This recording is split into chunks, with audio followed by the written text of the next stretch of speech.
Okay, welcome everybody. We have not a super full agenda tonight, but we are very happy to have you. We're getting to the end of the year. And I'm going to quickly put up the agenda. And we have been doing a land acknowledgement for our board meetings, and I would love if we could actually start that once we officially call to order. Lisa, are you able to pull that up, or do you want me to? Yes, I've got it. Okay, great.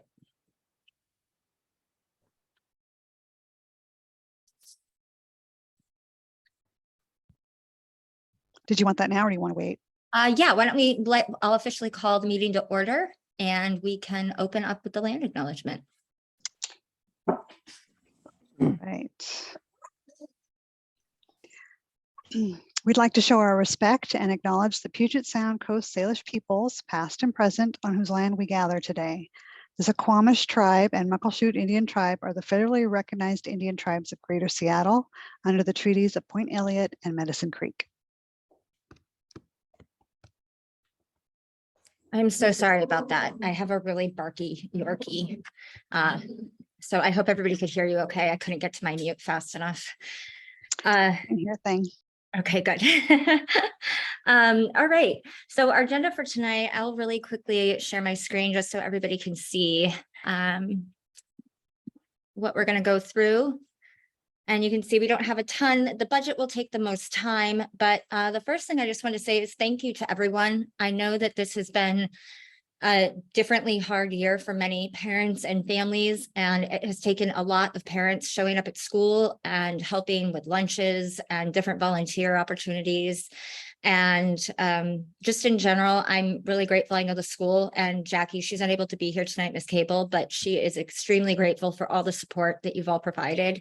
And I was going to read through names, but literally it's a list of 50 people that have been volunteering, you know, day in and day out, not just on the board, but just parents showing up and supporting wherever they can. So please note, this is a huge thank you to all of you that have done a lot this year to really improve just climate and culture at the school for our staff. I know it's been hard on them too, and starting to bring more and more in for the students, and just in general as we continue to change and grow as a school.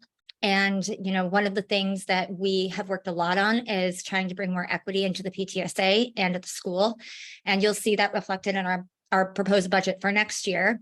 But as part of that, that's a heavy lift. We're doing a lot more work around translations and preparing so that we can do things like have interpreters in future meetings for our families. And it all takes planning and behind the scenes works. And so sometimes there's a lot going on that you don't see. And so I just want to say thank you to everybody, seen and unseen, who have been helping. With that, I want to actually introduce our first guest tonight. It's our only guest tonight, besides the board members. But we're really excited to have John Houston as our new principal at the school. And he has opted to come tonight and say a couple words and answer some questions. So John, I'm just going to hand it over to you. All right, thank you. Before I get started, I would like to say a huge thank you to both Erica and Jackie, standing in, filling in, making sure the work of Whitman carried on during these trying times. So Erica, thank you for all that work that you have done spearheading that. I do want to reflect a little bit on this 2-year journey that we just have gone through. I want to acknowledge exactly how hard it's been, and I'm going to give it to you from an educator's perspective and then talk a little bit about how that's impacted us as families. So 2 years ago in the spring of 2020, we made a pivot to remote learning, something none of us had ever done. For many of our teachers, your students actually became a dot on the screen with initials. I don't know if you remember that or not, but I would say the majority of our students didn't have their cameras on. And so for a teacher, it became really impersonal. Just reflecting on how depersonalized their job actually became during that time. And then a year ago, in the spring of 2021, we made another pivot to hybrid learning. And I don't know if you remember what that transition was like, but staff were scrambling to mark hallways, move desks, rearrange cafeterias, making sure that we had distance. We had to go into cohorts. and all of that entailed. And I just was reflecting on how much stress that was for our teachers and for our staff and for our students also going into that. And then this year, thinking about this year, I can't actually see all you guys. I don't know if you all have your cameras on, but if you don't have to do this, but if you wanted to raise your hand if you thought that this school year was actually going to be normal, right? It's like, oh yeah, we're coming back. It's going to be a normal school year. I think there were a few people that might have thought that. But I can tell you from my perspective as an administrator, I knew what kind of year this was going to be. And the reason I say that is because I like to call it the Lord of the Flies principle.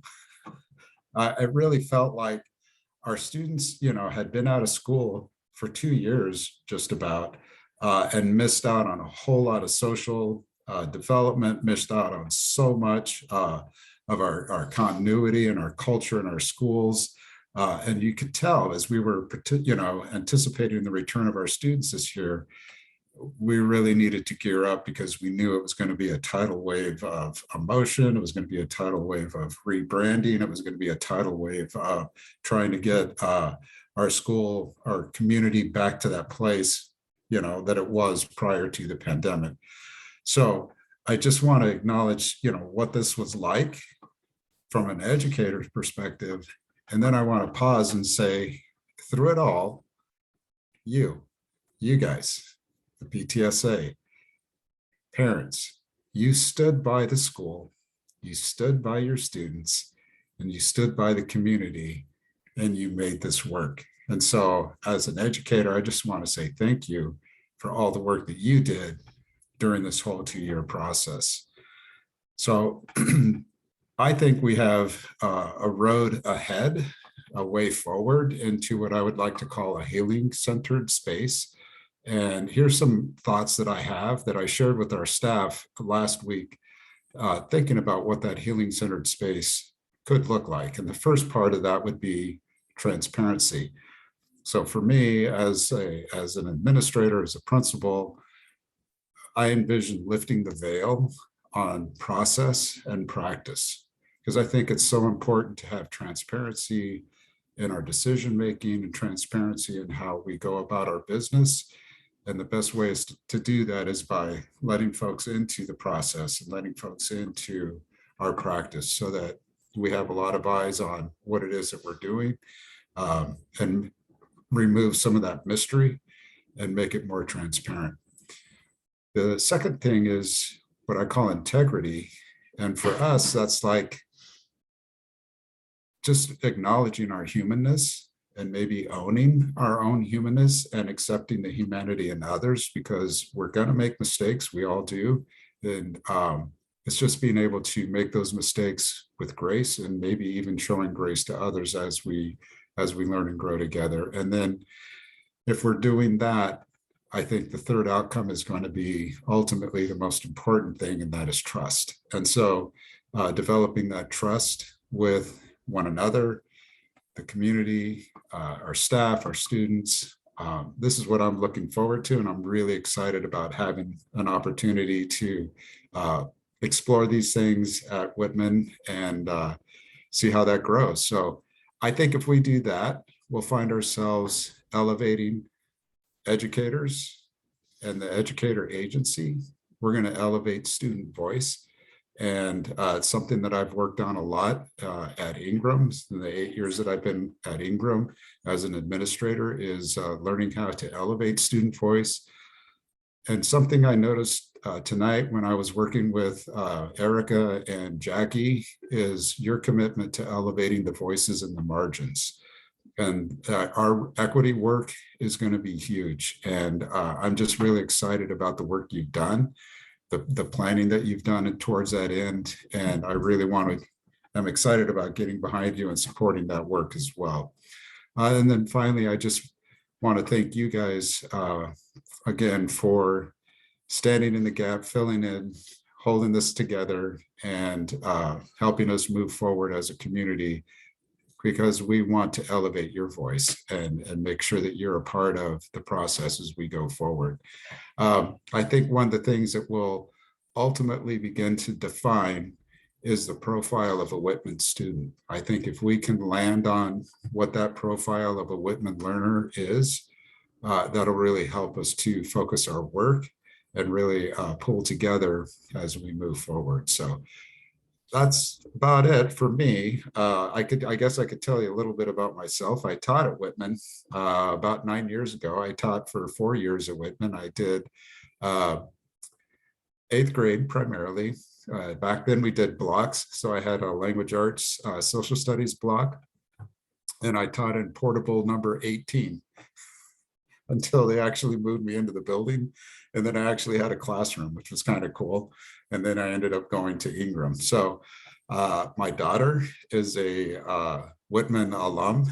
And so it's kind of a weird story. All 3 of my students, I was a teacher in all of their middle schools for all 3 years they were in middle school.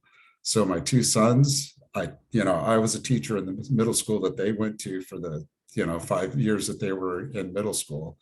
And then my daughter, when she started middle school, I actually transferred over to Whitman, and she decided to go to Whitman too. And so I got to be in the school the whole time she was a middle school student. And then they all went to Ballard and graduated from Ballard. So I know about that pipeline. So that's a little bit about me. And I guess if you guys have questions or anything you'd like to ask me, here I am. Well, John, this time we're going to give you an office. We're not going to put you in the portables. That works. Yeah. Are there any questions from the group? Please feel free to unmute. There's a lot of folks today on the call.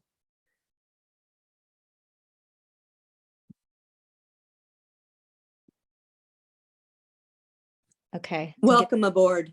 That's what I'd say. Thank you. I'm excited to be here. I just want to say welcome aboard too. And I love everything you're saying, just the compassion, the transparency, and reaching people on the margins. Much appreciated, and really looking forward to having you at the school. That's awesome. Thank you. Okay, well, with that, John, you are welcome to stay, or if you want to drop off. I know you've probably had a long day at school already. No, I'll stay. Okay, Yeah. great. Yeah. We'll get going. And I know most of you probably have John's email, but if not, maybe somebody can drop it in the comments or in the chat, John, if you're able to. If you do have follow-up questions that you'd like to ask him one-off, please feel free to do that. All right, so with that, we will get back to official PTA business. So we are going to review the minutes from the last meeting that we had, and I'm sending the link over to everyone right now, and I will share my screen.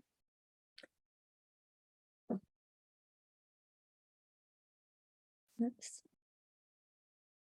Of course, I have a million screens open. Sorry about that.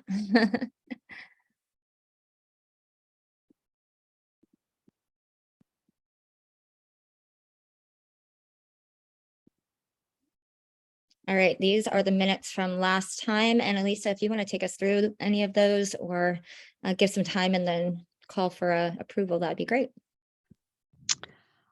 Sure, I can stall for a bit while people read. We had a discussion about a donation to Schools First, and a few different, and that just required a few different types of votes. So that's what those motions and votes were on that front page. And then we talked about funding the additional counselor or contract counselors, and discuss that. And I think that was, moved and approved. And then some announcements. And I think that was about it. Great. With that, are there any corrections? Great. With that, the motion to approve the minutes is passed. We will go into the next agenda item. It's my script, but I don't really need that, so I'm just gonna wing it. We already did the John Houston introduction, so I'm gonna hand this to David Bovee, our treasurer. And we have a modification to the existing year budget that the board already approved, but we would like general membership approval on as well. And then David's gonna take us through our budget for next year.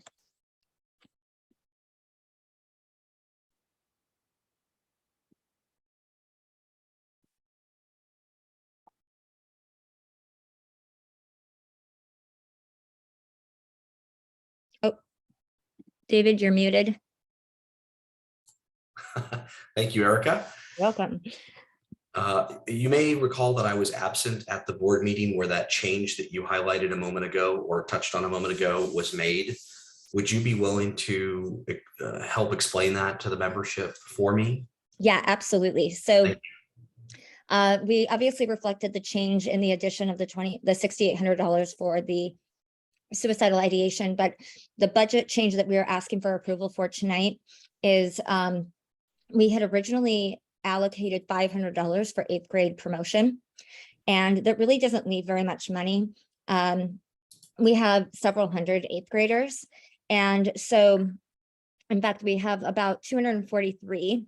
And so we did some math work and figured out that if we spent about $15 per student, which would allow us to do things like, you know, water bottles or tchotchkes or things like that, and then also do some sort of celebratory get together. If we allocated $15 per student for this year, the budget would be, we would need to increase it. And so for this year's budget, we voted to approve it to $3,000 from $500.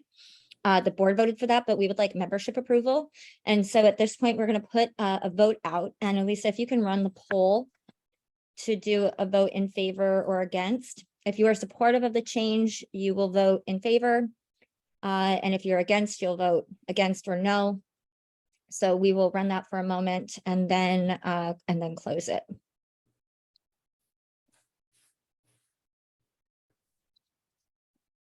And if you can't vote for whatever reason, please feel free to unmute if you'd like to oppose.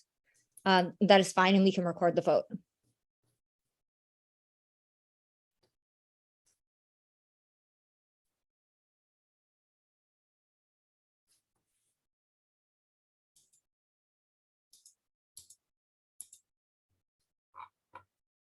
All right. We're up to 22 votes in favor. Great. And none opposed. Well, I think we've met our quorum, so I think we can close this. And we can consider it approved. Thank you very much. So we're now going to present the new budget for this year. And as I mentioned, the changes that you'll see to the budget line items are really focused on allowing us to do more work around equity. So things like bringing in interpreters and translating documents and doing other programs to support families that may not feel as comfortable in these large group environments. So we're looking at more specialized things that we can do. And really looking at how our school has changed over the last few years. So with next year, we're hoping to do more in-person events. So you'll see things like that. And David's going to take you through the nitty-gritty, but essentially this might not look like a budget you would have seen 3 years ago, because we are reflecting to how our times are today and what's needed at Whitman based on what we saw from this year. So we'll go through this, and you are welcome to ask questions. And at the end, we will do a formal board vote. Thank you, Erica. And so a membership, my plan here is to just talk through these budget line items, starting from the top and working our way down. And you'll see in this column G here, there are some notes for many of the line items that help explain what it is, or in some cases, why it is the figure that's there. And as well, I'm going to just take a quick moment and make a change here, because this actually was approved by the executive board recently after we completed our budgeting process. But if there are any questions, feel free to unmute and interject your question. You can also raise your hand in the chat area. I know from my prior experience, I'm kind of a Zoom novice that I sometimes miss those. So if I haven't paused, it's not personal.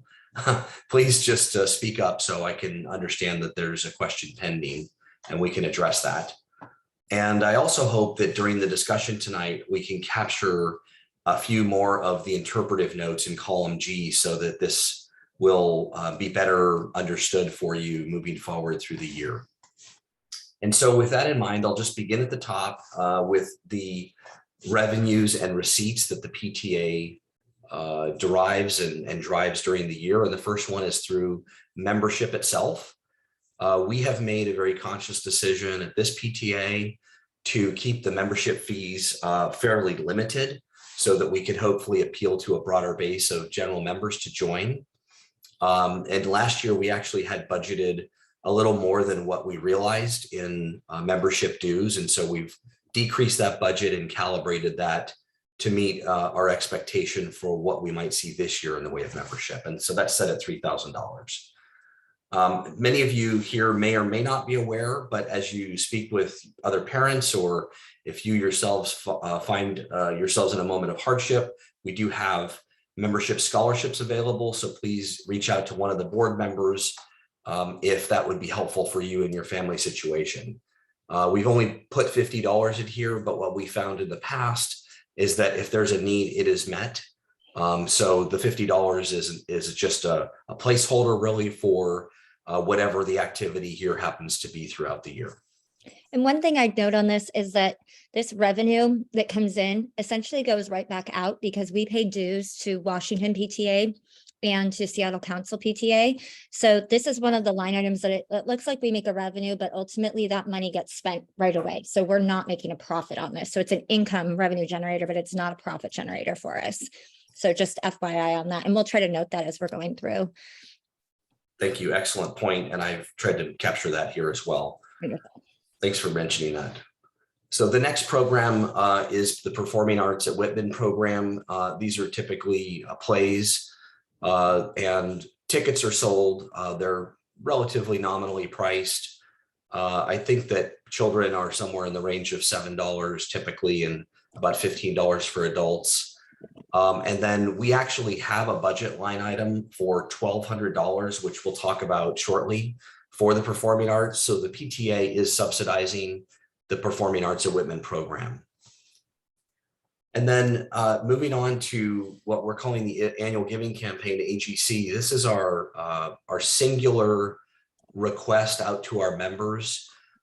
This level of $60,000 is identical to the goal for last year, which we exceeded by about 10%. And so this is the primary and really, frankly, the sole fundraiser for the organization for the year. And it's a campaign that's headed by one of our board members. Rachel Kohler served in this capacity last year. I understand she's moving on. I think her students graduating this year. And Erica, is this position filled this year? Do we have a name for the individual that's likely to be nominated for this board seat? Yes, actually we do. And I don't know if Rachel is on the call right now, but we have. She is. She's on the chat. Yes. Yes. We have a candidate, Christina Bailey. So really appreciate her stepping up to volunteer to be a candidate for that role. Wonderful. And I'll also note that Christina has also volunteered to do events. So I'm very excited to work with her on those. So either way, she's stuck with us. Corporate match, we're not showing anything in this line item because what we believe is that even though some folks work for larger companies that have matching programs, typically those donations are in response to the annual giving campaign. So we really have it all showing in the annual giving campaign line item, but some folks have very friendly corporations or employers that match it. So we will reflect this as we move throughout the year. We'll track that. So moving down to some other programs, the school photos program actually provides a little bit of funding support for the PTA. Last year we had $1,500 budgeted. We realized $1,000. And so we're reflecting that in this year's budget moving forward. I think a lot of parents, and I'd throw myself in this category, I didn't know that We have a program with several grocery stores. I know Kroger and Town and Country to name two, where if we shop there, we save our receipts. Those receipts can be submitted back to the store, and then they rebate the organization a very small percentage, but it does add up. And so you'll hear more about this in the messaging, or if this is something you'd like to help participate in, save your receipts and get in touch with the board, and we can help collect those up and collect some funds for them. Amazon Smile is another one, which I don't know how it works. If anyone has questions about it, we can spend a little bit of time, but it's through Amazon.com, and it's a way to contribute and see extra giving back to the organization. I will commit to sending out a note on this. For Amazon Smile, there's some specific instructions. You basically just go to their website and then you name the school. And what it does is it takes a portion of everything you buy on Amazon and we get money back to the school. So it's a great way to donate to the school without spending, just off of what you're already spending. So I can post that on social and I'll send it out to the group in the next newsletter. That's great. So easy.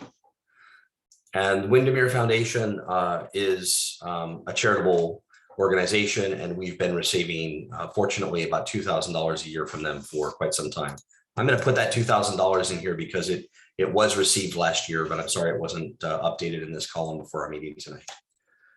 So that puts the total revenue target at about $67,450, which again is very similar to our budget from last year. And now we're going to move down to where do all of these funds go and what programs do they support? And last year we did not have we reorganized the budget quite a bit. And so you'll see a lot of changes in the presentation if you were involved and paid a lot of attention to the budgeting during this current year. I'll just start with on the advocacy side. What this is all about is putting funds into sustaining and growing the mission of the PTSA, which is, of course, to support students and their families both. And this is really focused on the policy level initiatives. And so we have allocated $1,000 that may go towards some donations for various initiatives during the year. And then there's the Legislative Assembly, which is a Washington State PTA level organizational meeting, and based on our size, I think it is, we're eligible to send up to 4 people who can vote on the various initiatives within the Washington State PTA. And then there are additionally community events available from time to time that help keep the board members educated with the latest and greatest when it comes to advocacy, policy, legislation. So that total is $2,450 for the year. And again, it's hard for me to pay attention to the chat window while I'm going through this. So if I miss anybody, please speak up. The next line item in here is the classroom materials funds. And these are funds that supplement what I understand to be a very limited funding that's available through the district for materials that teachers may want to use in the classroom. And we've established a budget of $8,750, same as last year. We limit this to up to $250 per teacher per year. And what we found this year is that we did not have the adoption rate in this category that we have been hoping. So we're really going to spend some time promoting this and making sure that the word gets out. And with John here, I'm sure we'll have his full support to distribute these dollars so that these supplement the curriculum and education. The next budget line item is called Curriculum Enrichment Funds, or what we affectionately call CEF. It's a pretty large line item, and that's why I want to spend a little bit of time on these first few ones here. We had it set at $20,000 last year. We did not execute the program very well, to be perfectly candid. This is designed to give opportunity to the staff and the teaching and I believe the adjunct staff and ancillary staff for one-time things that really bring value to the student community. And the way that it works is that we receive an application that explains what the funds are for, how they're going to be used, how it's equitable, and how those initiatives address the needs of all children, including children that are the furthest from educational justice. Then the board deliberates on those applications. Sometimes we ask for more information.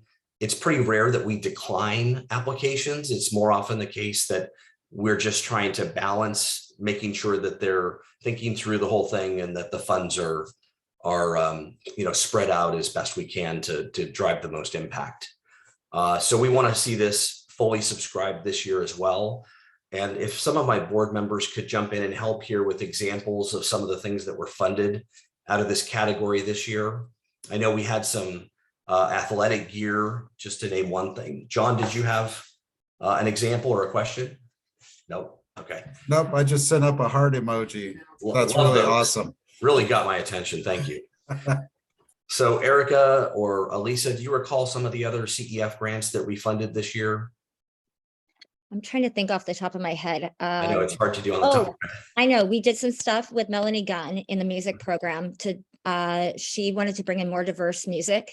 And so she was working with the band and different groups within that to bring in more music diversity, which is great. I know we brought in some diverse books into some of the classrooms for LA. And I know we brought in money for calculators, some basic things that some kids just need better Great access to. examples. Great example. Yep. I know there was some athletic gear for Miss Mac. Yep. Oh yeah, I think we brought in, I think we paid for stilts and some other things. I'm trying to think of any of the other big ones that came in. Those are good examples. I like to attach examples here so Yeah. folks get an idea about where that goes and how they help the students. Because I'm sure if any of your kids are using stilts in PE, they're going to be talking about it at home. How cool is that? Clown training. So moving on then, we have a bucket called social and emotional health this year, which it's been a big focus of the way we spend our time talking about that issue with our children and our teaching staff for that matter. And so we actually reorganized the way we allocated some of the money into this year's budget. We have this program called Direct Family Support, which we've actually been doing for quite some time. We didn't call it out as much, so it wasn't as clear that we were doing this. And what these are is typically cash gift cards that the counseling staff can use to hand out on a case-by-case basis as they're working with individual cases in the school, kids that are having difficulties or are in need, and perhaps there's a food security issue or any number of things that can be addressed at the counselor's discretion with that funding. We think we distributed 40 cards this year in FY22. The next line item is counselor request, which is kind of similar. It's ad hoc funding that's available for supplies and candy and treats and things like that kind of augment the counseling program at the school. And then we also have $1,000 in a bucket this year for speakers or other programs if we can identify anything in that category to help raise awareness. So we have funding available for that. Hopefully we can get that out and get that used this year. Yeah, and to be really specific on that, the kinds of things that we try to do, parent training, and one thing we want to do this year and bringing more that's translated content and also doing stuff in person. And for any of the virtual things, doing more recordings so that families can go back and watch them when they have time. We know that sometimes the night that we pick isn't always convenient. And we know that we can at least do some transcripts that are translated so that families that don't speak English can also get the content. But that's around things like drug education and awareness, ways that you can help your child or address and identify when they might be suicidal or struggling with therapy, mental health issues. So things that are common that come up in the middle school age. And we want to make sure that we're providing resources to families around that. So those are the kinds of things that we would spend that kind of money for social emotional on that we haven't typically, we've done those broadly, but we've never had sort of a dedicated category to it before. Thank you. Moving on then to principal requests. This has been a principal slush fund, and we had to trim this a little bit to balance out the budget as we were going through the budgeting process. But this is sort of ad hoc spending. Oftentimes these are brought in pizza for staff meetings and a variety of other things. So that's your slush fund, John. come to every meeting and maybe you can keep working us for more dollars next year. So moving on then to equity, again, a reorganized bucket with a little more clarity on where some of these funds are going annually. We have 4 things in here: the parent affinity program, the staff liaison for the racial equity team, which we felt needed to be compensated with a small stipend. And then speakers, outside speakers, and we did have a couple of those programs that happened in this current year. And then this is the big one, is translation. And Erica spoke to that a minute ago. You'll notice that 2 of the 4 of these line items are actually in this special column E here.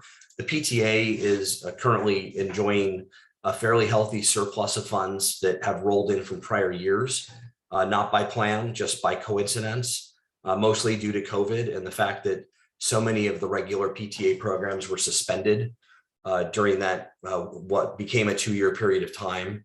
And so there are some excess funds here, and we've made a decision to propose funding some of these one-off programs or one-time cost programs. The translation would be an example of that.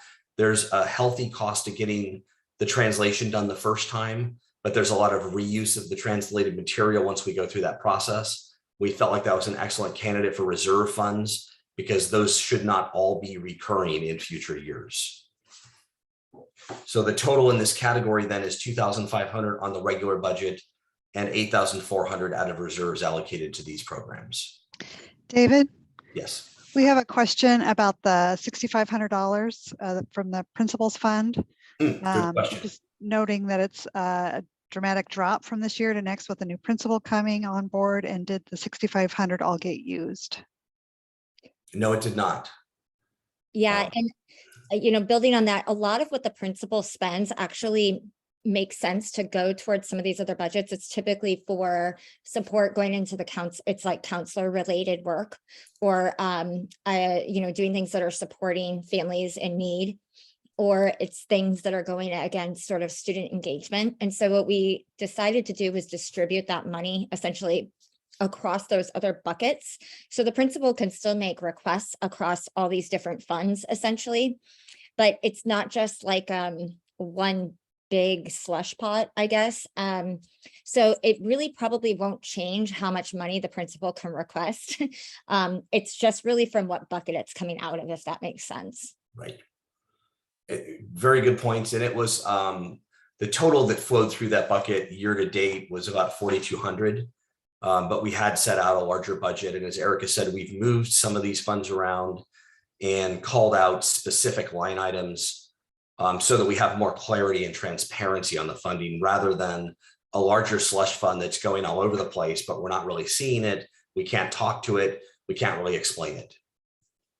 And ultimately, it doesn't help us to really know how much we're spending on certain categories, like how much are we spending on equity? And if some of these need to change next year with John coming on, that's absolutely something, he and I spoke last week, that as we get going into the beginning of the school year, if we decide we need to make adjustments, this is where we would obviously bring this back to the membership to vote and make modifications to that.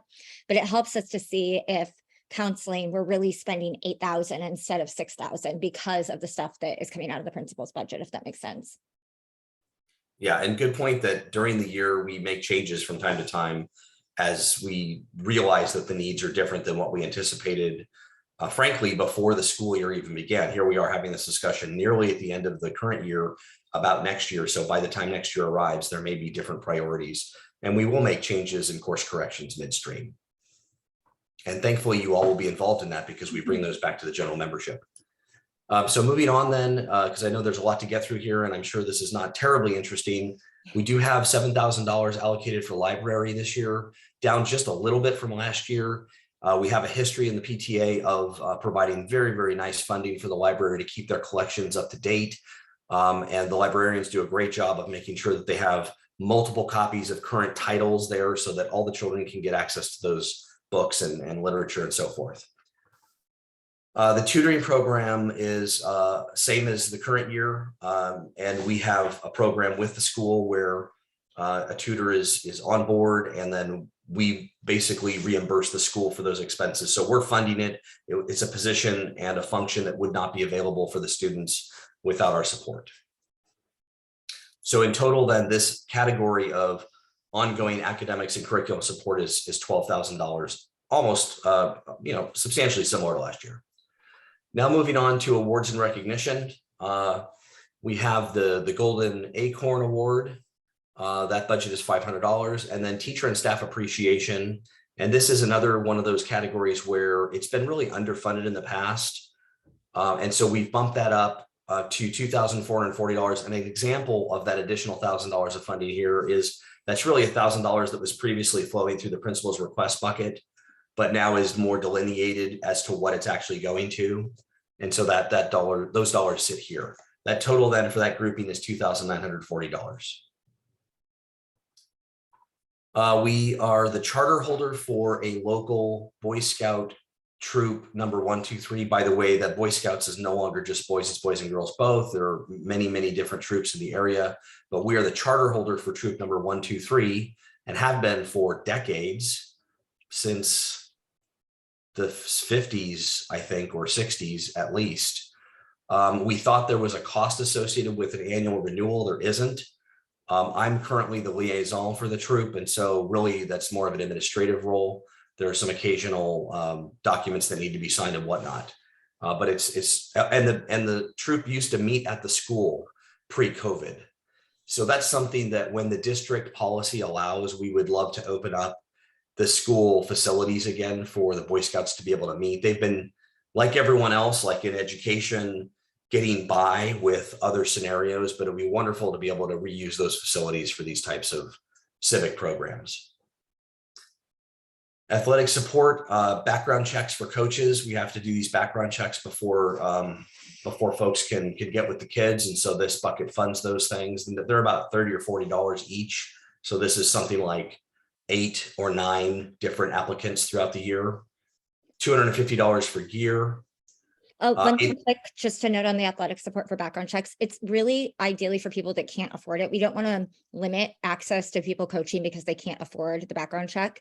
And so we're not necessarily covering them for everyone, but anyone who needs the support, we will support them. And we have historically, we've always been able to get coaches, but sometimes it can be a challenge. And so we were trying to kind of incentivize this, but it's kind of a shout out even for next year. If any of you do coaching in sports, we always need coaches, either on a volunteer level, and some of the positions are actually paid. So something to think about, or if you have community coaches that you know, it'd be great to talk to them about that and let them know that we're happy to support their background checks so that they can get in if that's something that they're interested in next year. And 8th grade promotion is a category that Erica spoke to earlier in the meeting. So not to reiterate that, no need, but you can see here it's elevated a bit from the prior year to make sure that there's adequate funding for all the children and everyone gets to participate. And then this is a new line item as the student and family events for, I said it's a new line item, but we have 1,500 in here showing for FY22. Did I misspeak? Was this a 22 level as well?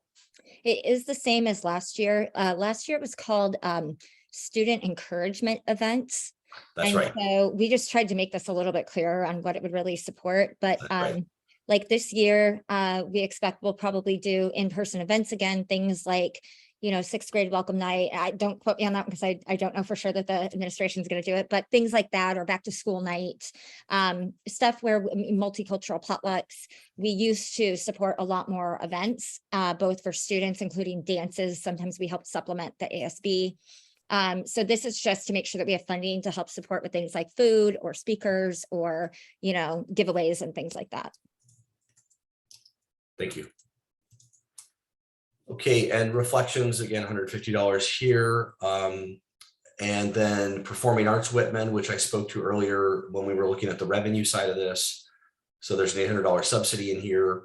And then I'll talk about building improvements in just a moment, but that gives rise to then a $7,045 subtotal for all of these programs here that we just talked about. And then we have this $1,000 allocation out of reserves for school building improvements. We've done many, many different things in the past: fences, painting of lockers, and just a variety of programs that help beautify and make more functional the campus environment.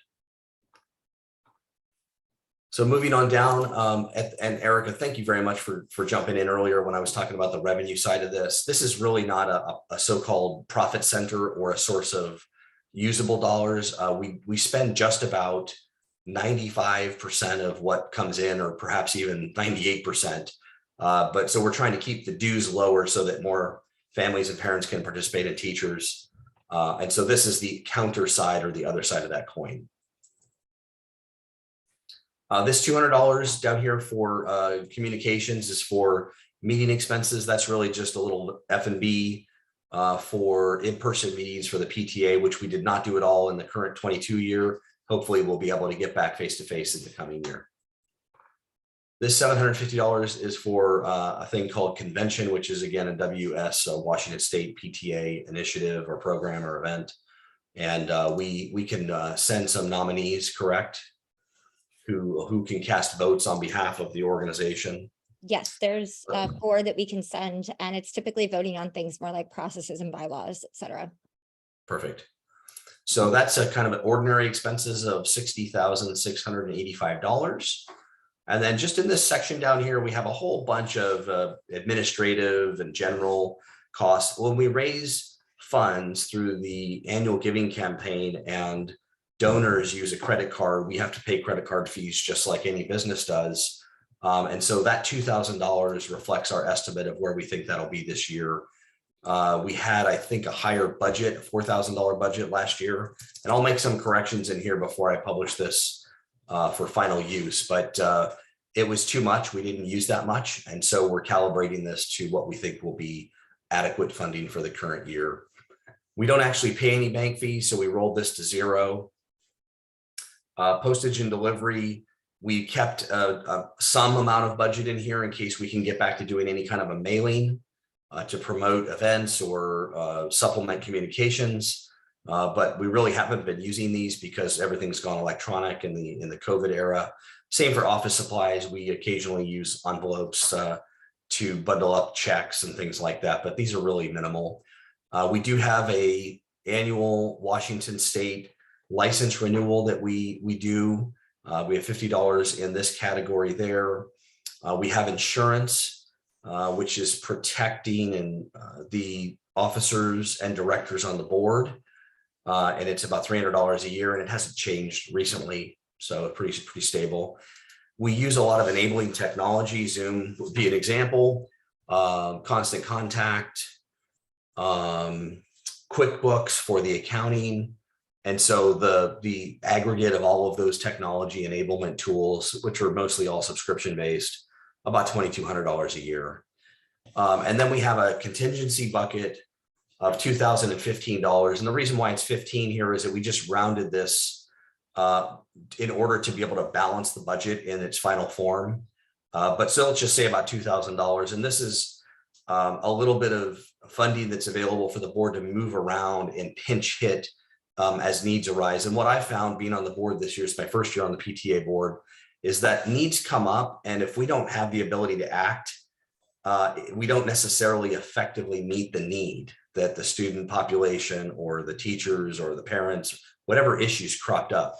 So this is just a little bit of funding here to be able to pinch hit in those kinds of circumstances. And so then you'll see there that the total is $67,450. And if everything works out correctly, then these two figures should be identical, and they are. So $67,450 is the total budget for the year. We also do generate a little bit of interest income. You probably all know your deposits in the bank aren't earning a whole lot of interest.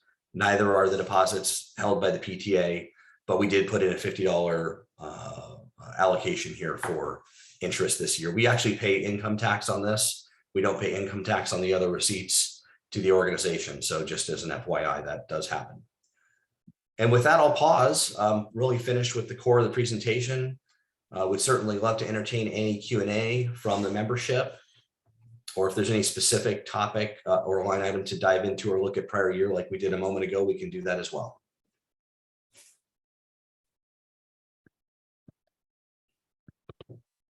And without further discussion, then I think I need a motion then to do a motion to approve this budget. Yep, so we need a Okay. motion to accept the budget and then we'll ask for a second. So is there a motion to accept the 2022-2023 budget? I move to accept the 2022-23 budget as shown. Thank you, David. Can we get a second? Second, Are there any additional discussions? All right, Elisa, if you can open up the poll, I will vote in favor to pass it or oppose.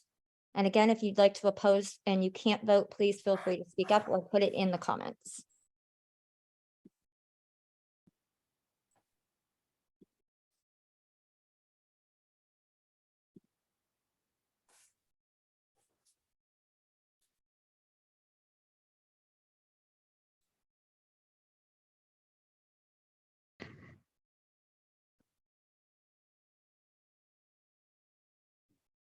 Okay, with all that, right.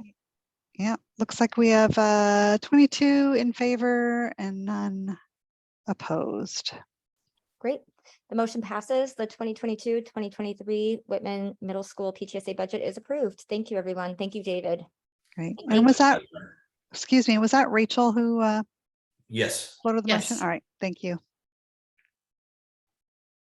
All right, thank you. That is the most tedious part of the budget or of the meeting. Thank you, David, for going through that in such great detail for us.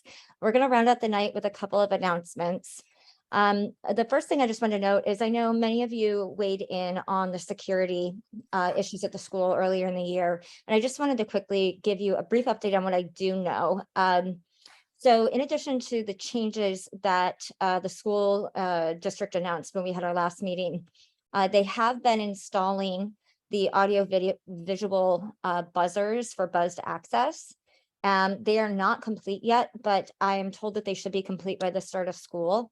And there will be 4, 2 by the start of school and 4, the remaining 2 should be following thereafter. I am going to follow up to try to find out if we can get a more firm detail on the timeline for that. But it is in progress. The other thing was that they added in quick release locks onto all the doors, which makes it so that for each door, the teachers or staff can quickly push one lever and it locks the door from the inside, and then it can also be quick released with one push. So that is one thing that does help with the security for the doors. Those are the only updates I have, but I did want to just update the group. Are there any questions, especially on any of the ones that had been mentioned previously that I don't have updates on? Okay.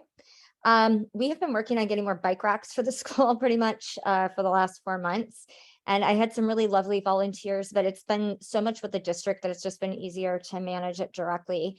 But we had the district out at the school last week, and we have 3 marked locations for new racks. And we have been gifted at least one of the racks. We're working on the other 2 that the district may gift to us as well. We're just waiting on confirmations for that, but we also have a volunteer pro bono contractor that's going to install them. I don't think it'll happen before the end of school year, which I'm bummed, but it will be something that'll be ready to go for the fall as students arrive back in September. I'm sorry we couldn't get that done sooner. There's just a lot of process to go through, but I did want to let you all know that it hadn't fallen aside. It would still be happening. The last update on kind of school building improvements is about 3 years ago, there had been a raise the paddle to improve signage at the school. And as part of this process, we are going to be updating the visual component of the reader board that has to do with the logo and name of the school. Out there, we're going to be putting up a vinyl sign over the entry of the school.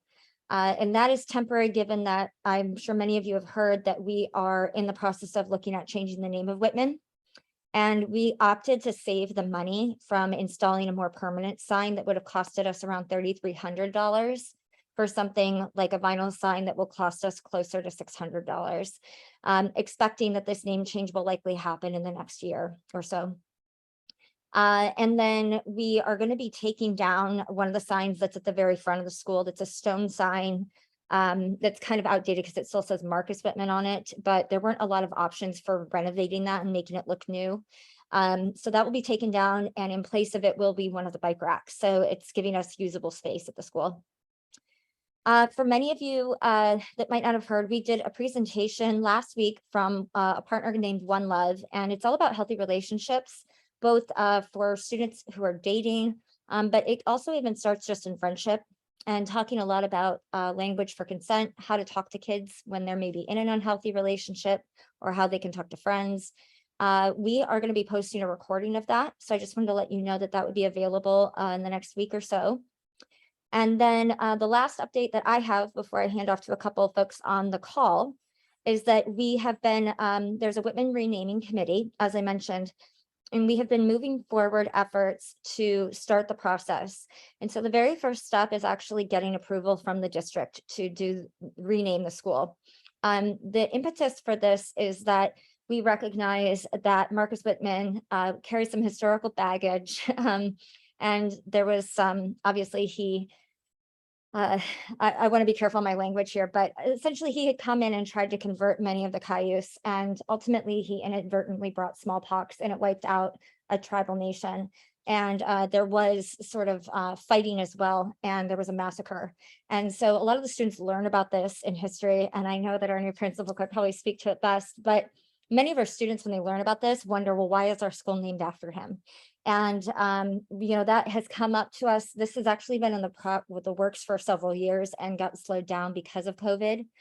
So we have resurfaced it. We have two members of the community leading this, Tonya Galindo and Leslie Baker, who have been amazing. And we have a letter ready to go to Dr. Jones, which Principal Houston has signed on to, and Ms. Cable. And the main thing that we are doing at this point is we want to put out sort of a form for families to sign on to show your support in kind of the effort to change the name. There isn't saying what that new name should be. That will be done through a series of meetings with the community over the coming year. And we are also doing this to engage students and get them involved in the process. And the idea is really just to have a name that the community can feel proud of, and that is really setting a great example for all the students. And so we think it's time for a bit of a refresh. And if you have any questions, please feel free to reach out to me. I can connect you with the broader committee. And I will also post in the comments the form that you can sign on to show your support for the name change. But if you miss it, that's okay. It'll be coming out in a family communicator, and we'll be sending home flyers as well. Are there any questions on any of those updates before I hand off to my fellow board members that are going to speak about a couple of the events coming up? Okay, great. With that, Kelly German, are you on the call? Kelly is leading our play, and I wanted her to give a little update on the performance.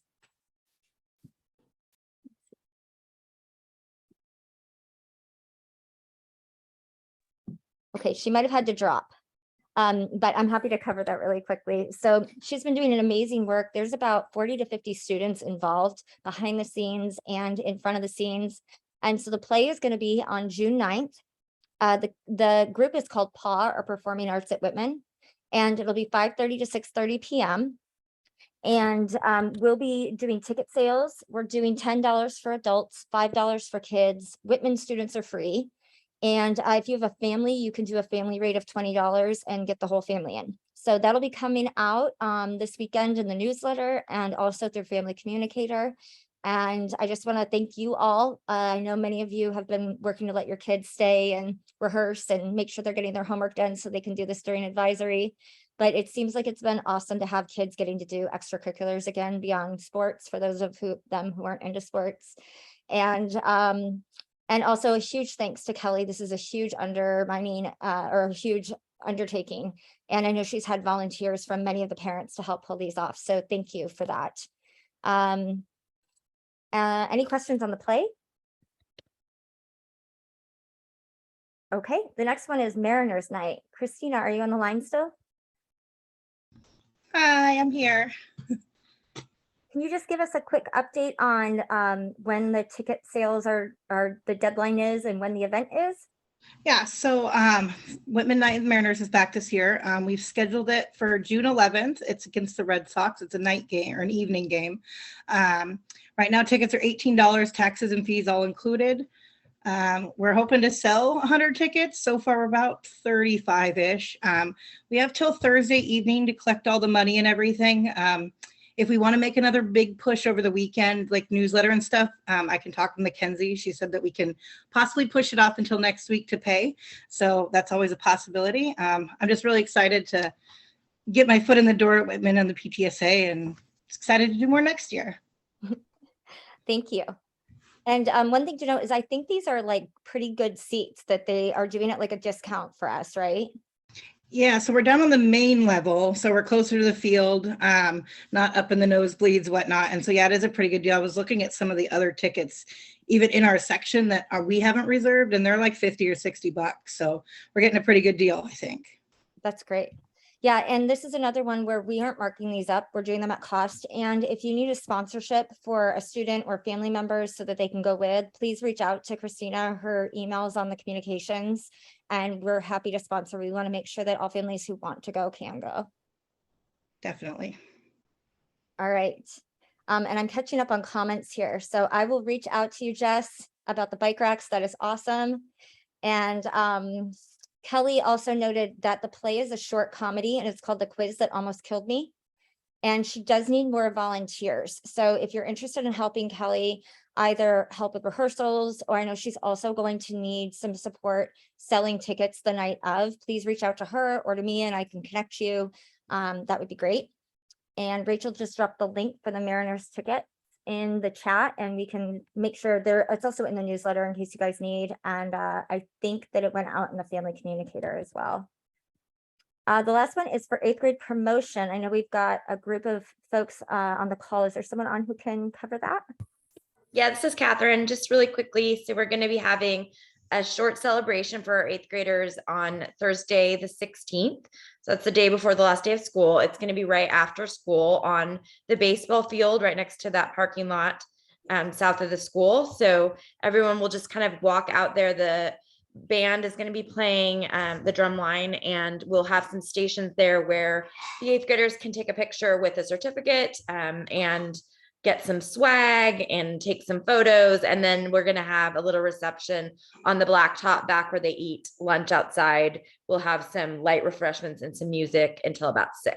So anyone is welcome to come. There's not going to be like seats and like a formal ceremony. It's going to be more kind of like a walkthrough, open house kind of style, just to make sure we're safe with COVID and stuff. But it should be a really fun celebration, and kids are encouraged to dress up if they want, and family members can come. And then we will have some needs for volunteers. So we should have a sign up genius coming out in the newsletter and on Facebook. And we'll also be sending some information home with kids soon. So thank you. Thank you so much to you. And I know you've had a group of like 5 or 6 parents who've been helping with this. So thank you all for everything you've been doing. Speaking of volunteers, there is an incoming 6th grade library checkout day that'll be coming up. I know many of you already have students there, but if you also have a 6th grader coming in, our wonderful librarian Shelley Macer is hosting a night for incoming 6th graders to be able to check out books for the summer, essentially. And so that's going to be June 8th from 4 to 6 p.m. Again, this will all be in the newsletter and in the family communicator. But Ms. Macer did say that she does need volunteers for that. So if you were approved to be in the building, then she would love to have you. So you can either reach out to me or the volunteers alias or Ms. Macer directly if you have her email. And then the last thing I wanted to note is that we are electing our new board for next year. Before I hand it over to Rachel to read out the nominees for that, I just wanted to note there are a lot of roles that we have that have not been filled. We have sort of like an elected board, which Rachel's going to cover. But we have lots of volunteers, like you just saw Kat speaking for 8th grade promotion. Kelly's role in the play is a volunteer position. Everything that we do and the way that we execute on all this stuff next year is done with volunteer support. So if you have the time and any ability at all, I mean, honestly, we'll work with whatever you have for us. We will help find a role for you to fit. Some of the really important ones are like an assistant treasurer. I know David could definitely use the help. We need a membership chair for next year. And so all of these are essentially roles that don't get voted in. You just volunteer for them. And there are a variety of different hours. Some of them only take, you know, an hour a month, or there's a couple hours at the beginning of the year and then they're done. So if you're interested, please reach out to me. I will hear sort of what you're interested in and try to find a match for you. We don't have a lot of people volunteered yet for those roles. And so the only way we can make all this stuff happen next year is with you. So with that, I'm gonna hand it over to Rachel to just talk through the upcoming election. And this is our last agenda item, maybe our shortest Whitman PTA meeting this year. Thanks, Erica. So I worked with Sadie Agurkis. I'm sorry that I have not said her last name out loud yet, but Sadie and Kathy Teal and myself have been the nominating committee this year, and I am super excited. We have a great slate that's really balanced between people who are going to do the role for a second year and will bring that experience through to the next year, and then new people coming on. So I think we're really well set up for next year for these roles. So on our executive team, we have a number of roles, and I'll just go through them. And we're going to have a vote on an electronic vote on June 6th. So look for an email for that. We'll keep the vote open for, I think, 4 or 5 days to give people time to find it in their emails. And all of these positions, people are running unopposed.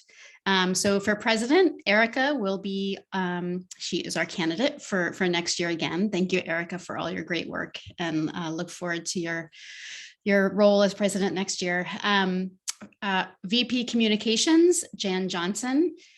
VP Fundraising, Christina Bailey. The VP Volunteer Coordinator role is still open. If you're at all interested, please don't hesitate to reach out. VP Advocacy, Karen LaBelle. VP Equity, Melissa Fuller. Treasurer, David is going to take that on a second year in a row. Thank you so much. And Secretary, Alyssa, is also going to be continuing on. 6th grade BLT, Building Leadership Team representative, will be Tracy Yetter is the candidate. 7th grade BLT, Catherine Deers, or sorry if I'm pronouncing that wrong, is it Dyers or Deers? And 8th grade BLT, Jean McCarthy. And typically we have the BLT representatives serve in that role throughout the 3 years that they're at Whitman, just to help with that experience and continuity in that role. So again, look out for the email vote, and again, reach out if you're interested in that volunteer coordinator role, and we'll be continuing to publicize all the great roles like Erica mentioned, beyond just these executive team roles. So thank you. All right, with that, I'll just ask if there's any final questions or comments before we adjourn the meeting. All right, with that, the meeting's officially adjourned, and thank you everyone for your time. I really appreciate everybody showing up, and one more month, you guys can make it. Good night. Thank you.